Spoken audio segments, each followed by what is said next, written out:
देववाणी संसार मध्य जते बंधु श्रेष्ठ बंधु जे कृपा सिंधु संपदा विपदर काले साथांती सबु बेले देवता मध्य पिता माता ए दुहे बड़ जे देवता मागी खाइबा दियो एऊ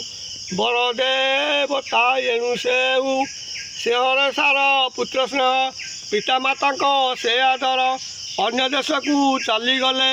मिले स्त्री बंधु हेले जन्मित भाई न मिल यही कथाटी अटे ध्रुव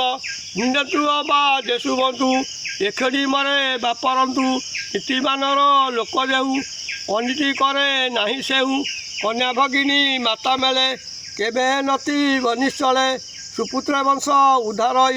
कुपुत्र वंश नाश जाई कुपुत्र स्नेह बढ़ाइले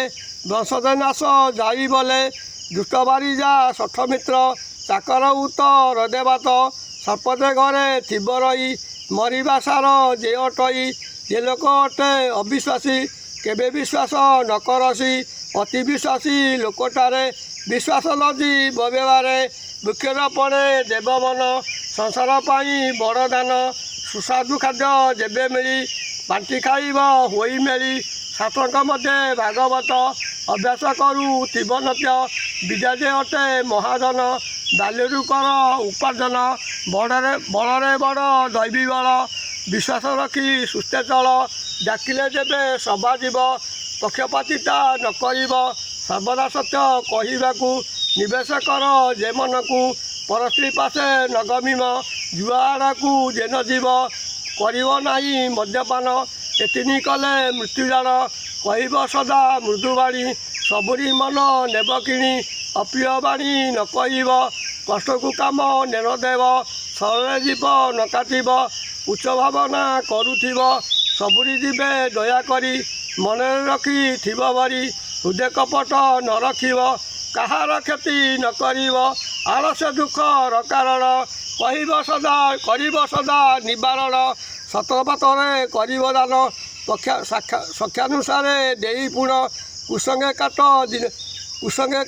दिन काल सुसंगे काट दिन काल कुसंगे हुए अमंगल बुझते जनक जननी सेविब तांक मन जानी नजीब दुर्ज नरपाश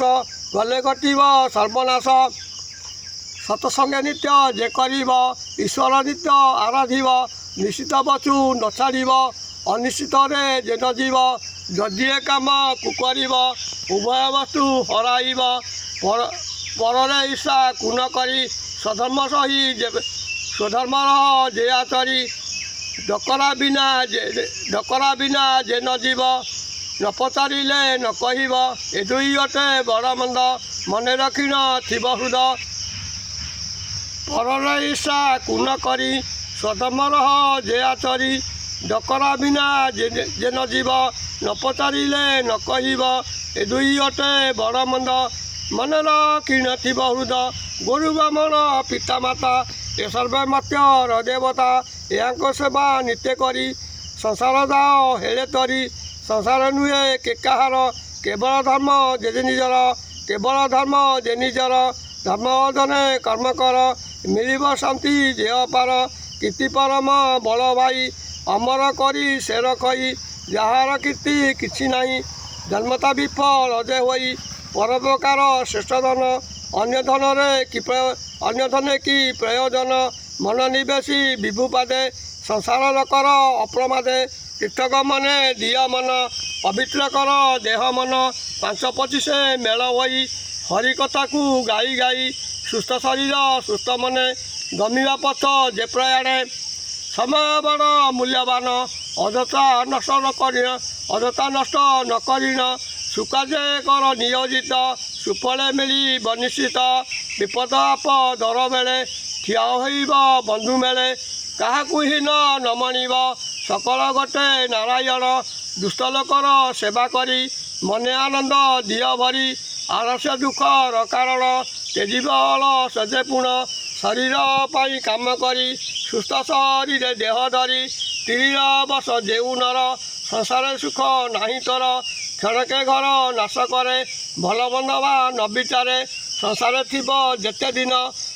ସୁଖ ଦୁଃଖକୁ ସମମଣ କେବେ ଗର୍ବ ନ କରିବ ଗର୍ବ କରିଲେ ନାଶ ଯିବ ଜଗତ ଘର ସମମଣି ସଭିଙ୍କୁ ନିଜ ରରେ ଗଣି ଧନ ଜୀବନ ପର ପାଇଁ ପ୍ରାଜ୍ଞ ସଦା ଉତ୍ସର୍ଗୀ କୃତଜ୍ଞ କେବେ ଯେ ନହିବ ହୋଇଲେ ଧନ ନାଶ ଯିବ ହରି କଥାକୁ ନାବ କର ତରନ୍ତୁ ସଂସାର ସାଗର ଦେବର ଦୋଷ ନ ଧରିବ ସରବେ ଆଶୀର୍ବାଦ ଦେବ।